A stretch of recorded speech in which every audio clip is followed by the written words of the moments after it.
www.jamiamadiniyajadid.org. WhatsApp group number +92 333 424 9302. الحمدللہ رب العالمین والصلاة والسلام على خیر خلقہ سیدنا و مولانا محمد وآلہ واصحابہ اجمعین، اما بعد۔ حضرت سمرہ بن جندب رضی اللہ تعالیٰ عنہ ارشاد فرماتے ہیں کہ آقا نامدار صلی اللہ علیہ وسلم یہ فرمایا آپ نے کہ جس نے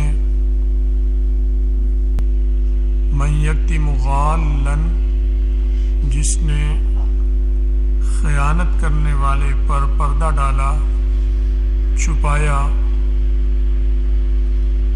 فَإِنَّهُ مِثْلُهُ، تو وہ بھی اسی جیسا ہے۔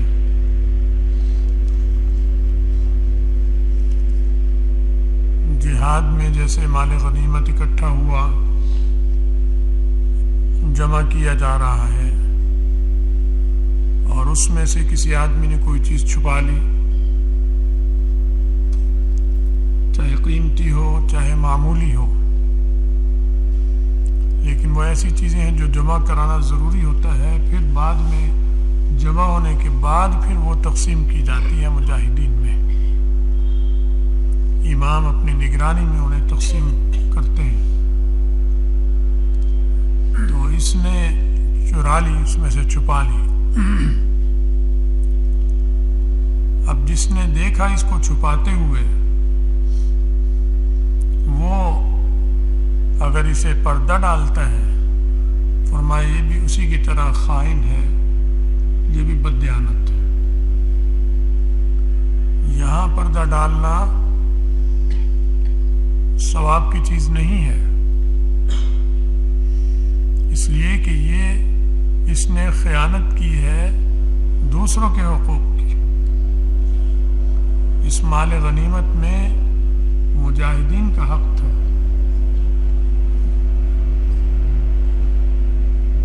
وہ انہیں جائے گا،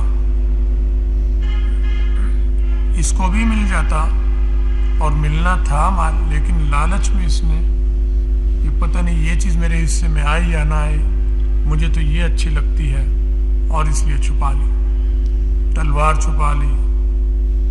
اب تو بندوقیں ہوتی ہیں، کلاشنکوف، کوئی رائفل، کوئی راکٹ لانچر، یا ایسی کوئی چیز کہ یہ میرے حصے میں آئے نہ آئے، مجھے یہ پسند ہے، چرا لی۔ اب جس نے دیکھا ہے اگر وہ چھپائے گا تو اس کو بھی یہی وبال اور گناہ ہوگا۔ وہ جس عیب کو چھپانا کی تعلیم آئی ہے وہ اور طرح کا ہوتا ہے، وہ ہوتا ہے جس کا تعلق حقوق العباد سے نہ ہو، اس کی ذات سے ہو۔ شراب پی لی مثلا، تو اب اس میں کسی کا حق تو نہیں مار رہا، نہ شراب میں اس کی بیوی کا حصہ ہے، نہ بیٹے کا حصہ ہے، نہ محلے داروں کا حصہ ہے، اپنی چیز خریدی، لایا، پی رہا ہے، تو اسے پردہ دیکھ لیا اس نے تو چھپا لے، پردہ ڈالے، اسے سمجھا دے کہ میں بھی چونکہ گناہ گار ہوں، کیا پتا کون سے مجھ سے گناہ ہوئے ہوں، کیونکہ انسان بہت سے گناہ کر کے بھول جاتا ہے، یاد بھی نہیں ہوتا۔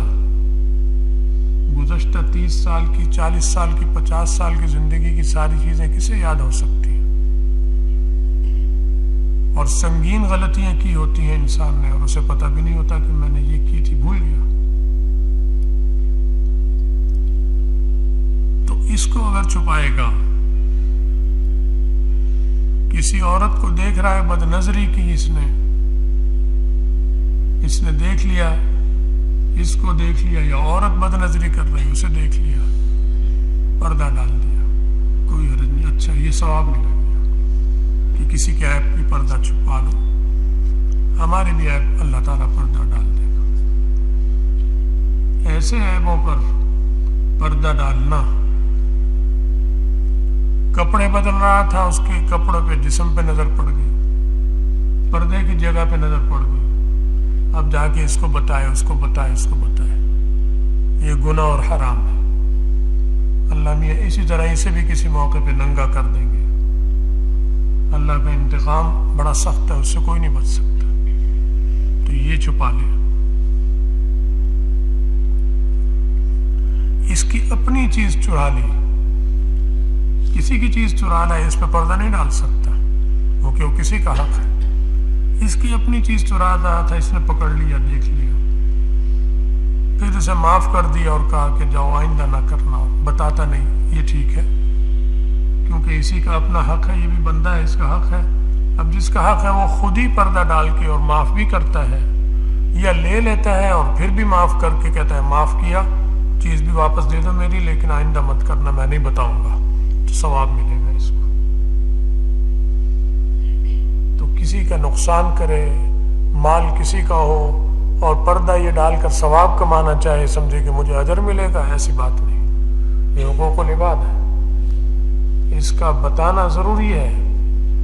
امام کو بتائے کہ اس نے فلاں چیز ایسے چرائی ہے اور چھپا لی ہے، تاکہ ایسیوں کو سزا ملے اور آئندہ کے لیے ایسوں کا سد باب ہو جائے. ورنہ اس نے اس پہ پردہ ڈالا، اس طرح اور بھی پردہ ڈالیں گے اور رل مل کے پھر شروع کر دیں گے. چلو تم بھی نہ بتانا، میں بھی نہیں بتاؤں گا. تو پہلے ایک تھا، اب 2 ہو گئے، 2 سے 3 ہو جائیں گے. یہ کام کرنا شروع کر دیں گے. تو اس کو روکنا ضروری ہے. تو ایسے گناہ جن پر پردہ ڈالنے کا ثواب ہے، اجر ہے، وہ اور قسم کے ہیں. وہ اس کی ذات سے وابستہ ہے.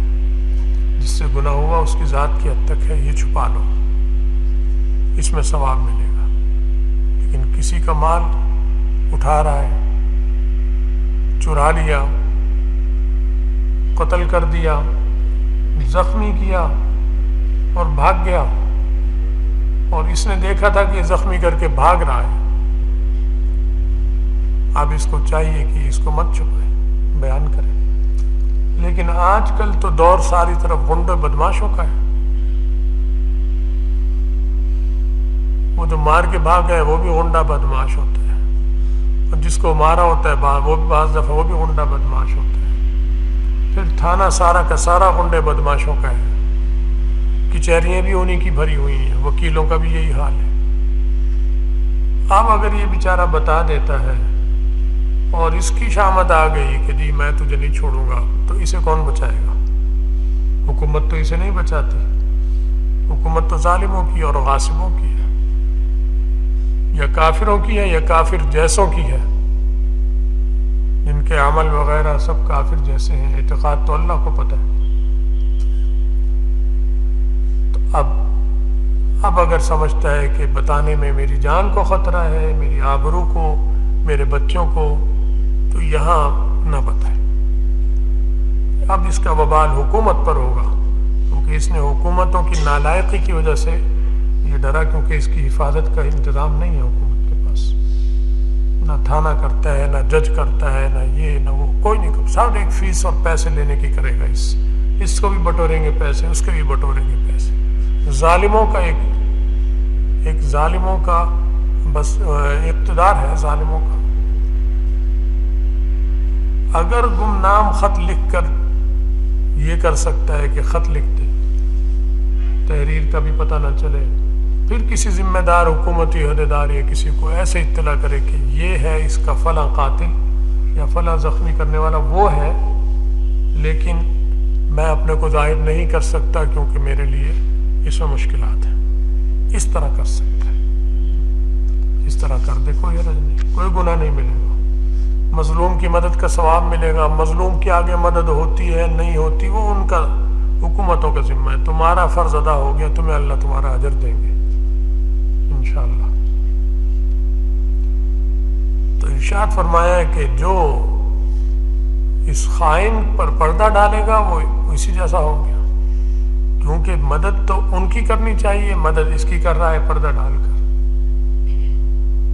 تو گویا رحمت اور شفقت ان کے ساتھ کر رہا ہے، ہونی ان کے ساتھ چاہیے جنہوں نے جہاد میں حصہ لیا، قربانیاں دی ہیں، اب ان کا اس میں حصہ ہے ہر چیز میں. جب تک ہر ایک کو مل کے تقسیم نہ ہو جائے، جب تقسیم ہو جائے گی وہ ہر ایک کی اپنی ملک ہو جائے گی، پھر اپنی حفاظت کا خود ذمہ دار ہے. لے بیچے، خرید و فروخت جو چاہے کرے، کسی کو آگے تحفہ دے دے، لیکن تقسیم کے بعد ہوگا، تقسیم سے پہلے نہیں کر سکتا. یہ فوجی اصول ہے اسلام کا، مجاہدین کا اصول ہے، یہ بتایا جاتا ہے.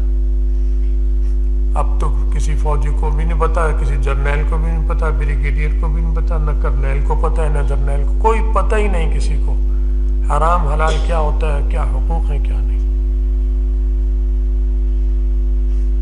طالبان نے خیال رکھا اس کا. وہاں اگر مجاہدین نے کوئی مہم سر کی ہے تو اس میں تھوڑا زیادہ جو بھی ملا بیچاروں کو وہ انہوں نے مجاہدین میں تقسیم کیا. انہیں پتہ ہے کیونکہ انہیں علم ہے، علم سیکھتے ہیں. یہ علم سیکھتے ہی نہیں ہیں، یہ تو جہالت سیکھتے ہیں. نظامی جہالت کا نافذ ہے. یونیورسٹیوں میں جہالت، کالجوں میں جہالت، صحیح بات چھپا کر جہالت پڑھا دی جاتی ہے اور انہیں کہا جاتا ہے کہ تم پڑھے لکھے ہو گئے. اب وہ سمجھتے ہیں بہت پڑھے لکھے. جاہل جب یہ سمجھنے لگ جائے کہ میں پڑھا لکھا ہوں تو اس نے تو اپنے اوپر علم کا دروازہ خود بند کر دیا، کیونکہ ذہن میں یہ ہے کہ میں پڑھا لکھا ہوں، مجھے کیا ضرورت پوچھنے کی. اور کوئی بتانا چاہے گا تو اسے اپنی توہین لگے گی، کہے گا مجھے نہیں ضرورت، جاؤ کسی اور کو بتاؤ. تو یہ اپنے اوپر اس نے علم کا دروازہ خود بند کر دیا. پورا نظام ہی ایسا ہے، تعلیمی نظام، تربیتی نظام ملک کا، کہ ہر آدمی اپنے اوپر خیر کے دروازے خود بند کر لیتا ہے پڑھنے کے بعد. اور وہ پھر اللہ ہے کہ کسی کا گھر کا ماحول دینی ہو، اس کے گھر میں علماء ہوں یا علماء میں اٹھنا بیٹھنا ہو، اس وجہ سے وہ دینی باتیں بھی سیکھ لیں، سمجھ لیں، حرام حلال وہ اور بات ہے. لیکن اس یونیورسٹی کے نظام نے اسے کچھ نہیں دیا، وہ تو اس ماحول نے دے دیا جس کا تعلق مدرسے ہی سے جوڑتا ہے. تبلیغی جماعت ہوگی تو بھی مدرسے سے جڑتا ہے تعلق اس کا. کوئی عالم دین ہے اس کے خاندان رشتہ دار میں تو بھی مدرسے سے جڑ گیا تعلق اس کا. کسی امام سے، مؤذن سے سیکھی بات تو بھی وہ مدرسے سے جڑ گئی بات. آتا تو مدرسے سے ہے علم ان کے پاس. تو نظام برباد ہو چکا، ہماری نسلیں تقریباً برباد ہو چکی ہیں پوری طرح. یہ نہیں کہ برباد ہونے لگی ہیں، ہو چکی، کر دیا انہوں نے 70-80 سال میں برباد کر دیا. تو بہرحال مزید آگے بربادی نظر آ رہی، اچھے حالات نظر نہیں آ رہے. اللہ تعالی ہمارے آپ کی سب کی حفاظت فرمائے، خیر کا معاملہ فرمائے، ہمارے دین کی، ایمان کی حفاظت فرمائے، ہم سب کا خاتمہ ایمان پر فرمائے، اور آخرت میں رسول اللہ صلی اللہ علیہ وسلم کی شفاعت اور ان کے ساتھ نصیب فرمائے. وآخر دعوانا الحمدللہ.